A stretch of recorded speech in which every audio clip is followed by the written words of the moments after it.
Do you track all of your runs with a GPS watch or a fitness app on your phone? Have you ever skipped a workout because your gear wasn't charged? Have you become a slave to your technology? Look, you're not alone. I used to be the same for many years, but then something happened.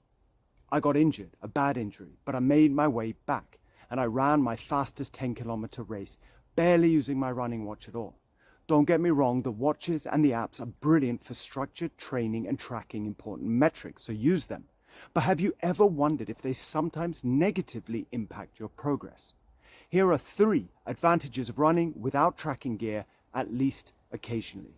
Number 1, you start reconnecting with your body's natural signals.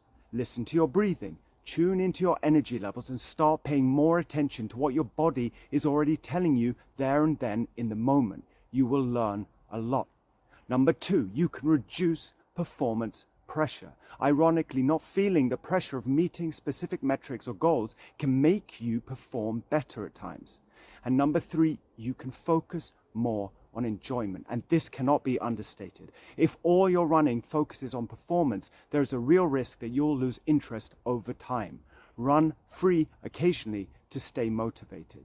So why not give this a go? Why not put your running watch or your fitness app on the desk and go out for a run and see what happens? Listen to your breathing, feel the energy, and listen to the signals that your body is providing you with, and see if you notice a difference. You don't need to do it every time, but do it occasionally, and I swear it'll open up an entirely new world for you.